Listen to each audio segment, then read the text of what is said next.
इस मन को लेकर चल रहे हैं भगवान के उस ज्योतिर्लिंग की ओर, जिसे भीमा शंकर नाम से जाना।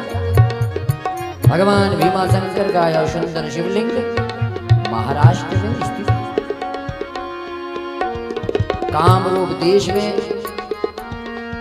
रहने वाले भक्त की मनोकामना को पूर्ण करने के लिए भगवान शिव प्रकट हुए। क्या हुआ? प्राचीन समय की बात है।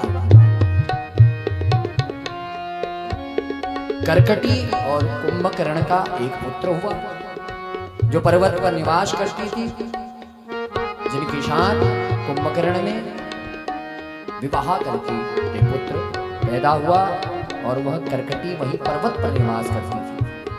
एक दिन उसका पुत्र का नाम था भीम।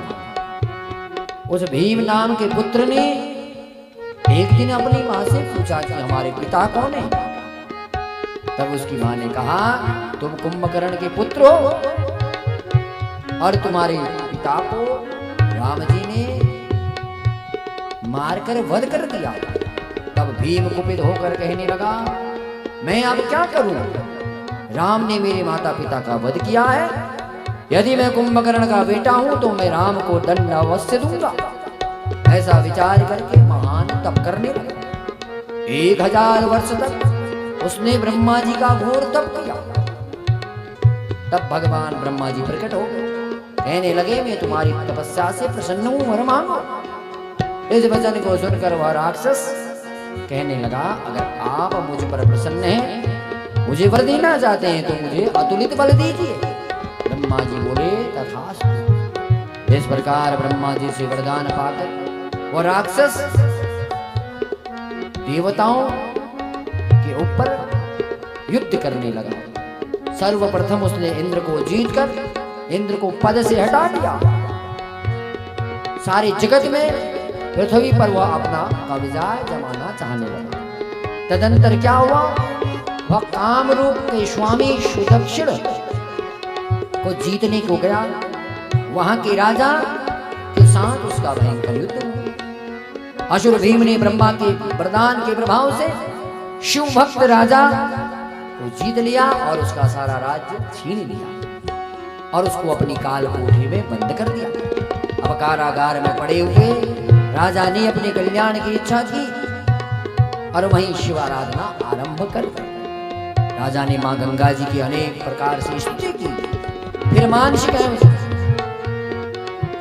संध्या आदि कर्म करके पार्थिव लिंग बनाकर पूजा करने लगा और नाना प्रकार से भगवान के स्तोत्रों से पंचाक्षर मंत्र के द्वारा जप करते हुए शिव का ध्यान करने लगे। राजा की पत्नी सुदक्षिणा भी उसका सहयोग देने लगी। उस दुष्ट राक्षस ने बहुत बड़ी सेना लेकर पृथ्वी को अपने वश में कर दिया। समस्त धर्म जैसे वेद धर्म, शास्त्र धर्म, स्मृति धर्म, पुराण धर्म सब लोप कर दिए। शिव के इस प्रकार वह दैत्य ने चारों ओर त्राही त्राही कर दी। इधर ब्रह्मा विष्णु समस्त इंद्र आदि देवता त्राही त्राही करते हुए भगवान महादेव की शरण में गए। भगवान शिव को स्तुति करके कहने लगे, प्रभु आप हमारी इस भीम नामक राक्षस से रक्षा करो। तब भगवान ने कहा, हे समस्त देवताओं ऋषियों, आप सभी के ऊपर मैं प्रसन्न हूं। मैं अवश्य ही उस भीम का वध करूंगा। इस प्रकार देवताओं बात को सुनकर प्रसन्न हो गए। उस राजा के पास चले गए जो कारागार में बंद था। देवताओं ने राजा से कहा कि तुम शिव जी की आराधना करो, यह महादेव की आज्ञा है। महादेव ने कहा उस राजा से कहो कि तू शिव की आराधना कर, मैं अवश्य उस असुर को दंड दूंगा। तत्पश्चात राजा के कल्याण के लिए भगवान शिव जी ने अपने गणों के साथ गुप्त रूप से उसी स्थान पर निवास करने लगा। इधर राजा नित्य पार्थिव लिंग बनाकर पूजा करने लगा। परंतु इस संसार में मूर्खों की कमी नहीं है। एक मूर्ख व्यक्ति राक्षस राज भीम से बोलने लगा, तुमने जिस राजा को कारागार में बंद किया है वह तुम्हारे मृत्यु के वास्ते कुछ अनुष्ठान और मारण का प्रयोग कर रहा है। इस बात को सुनते ही आग बबूला हुआ भीम राजा को मारने के लिए नंगी तलवार लेकर उसके समीप गया। क्या हुआ? वहां पहुंचकर देखा तो वास्तव में राजा अपने सामने मिट्टी के पार्थिव लिंग बनाकर मंत्र पढ़ रहा था। वह महामूर्ख राक्षस समझ गया यह राजा कि मुझे यह मारने का उपाय कर रहा है, अतः इसको मैं मार दूं।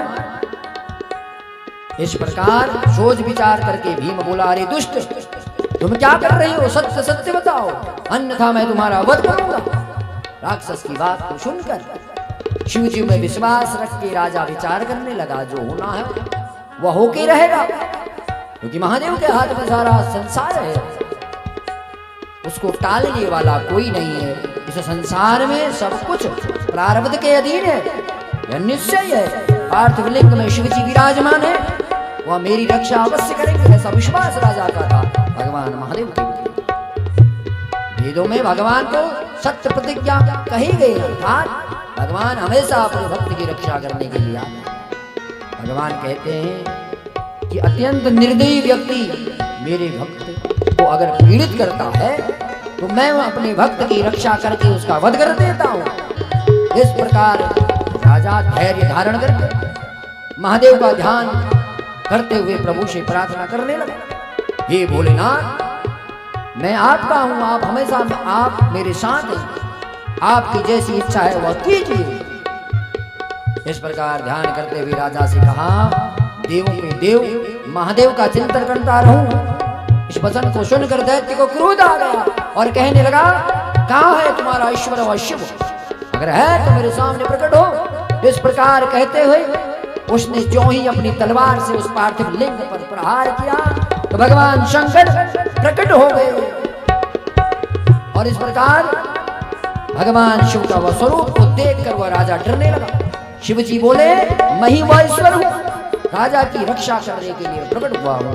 ऐसा कहकर शिव जी ने अपने पिनाक धनुष से उसकी तलवार के 2 टुकड़े कर दिए। तब राक्षस ने त्रिशूल से प्रहार किया और शिव जी ने उसके भी इस प्रकार देखते देखते महान भयंकर युद्ध होने लगा। उसी समय नारायण की प्रेरणा से नारद जी आ गए, प्रणाम करते हुए कहने लगे, क्या तिनके पर कुठार का प्रयोग करना उचित है?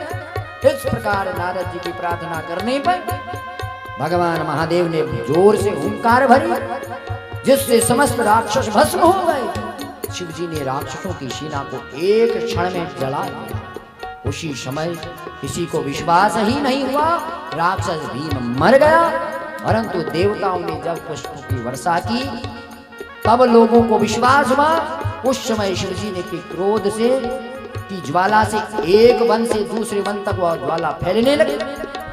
इससे राक्षसों के शरीर भस्म उड़कर सर्वत्र वन में व्याप्त हो गए। उस भस्म के अनेक कार्य संपन्न करने वाली वहां औषधि प्रकट हो गई, जिसके प्रभाव से मनुष्य के रूप तथा वेश भिन्न भिन्न बदल जाते हैं। ऐसी औषधियां उस भीमा शंकर लिंग के आसपास हैं और सारे देवता भगवान से आराधना करने लगे। प्रभु, संसार को दुख दे को दूर करने के लिए आप यहाँ हमेशा निवास कीजिए। हे प्रभु, आप भीम शंकर नाम से प्रसिद्ध होकर अपने भक्तों का कल्याण कीजिए। उसी दिन से महादेव वहाँ भीमा शंकर के रूप में ज्योतिर्मय लिंग के रूप में प्रकट हो गए, जिसे हम भीमा शंकर ज्योतिर्लिंग अर्थात भीम नामक राक्षस का वध करके अपने भक्त राजा की रक्षा करने के लिए भगवान पार्थिव लिंग से प्रकट हो गए। उस राजा को विश्वास किया। तो आज हम अपने इस मन को उसी भीमा शंकर ज्योतिर्लिंग की ओर ले चले, भगवान भीमेश्वर को याद करते हुए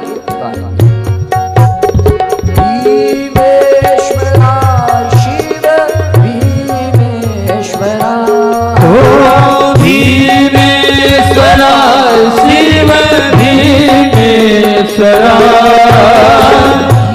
भीमेश्वरा शिव भीमेश्वरा, भीमेश्वरा शिव भीमेश्वरा, भीमेश्वरा शिव भीमेश्वरा, ओ भीमेश्वरा शिव भीमेश्वराय।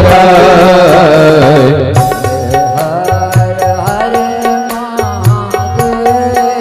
हे महादेव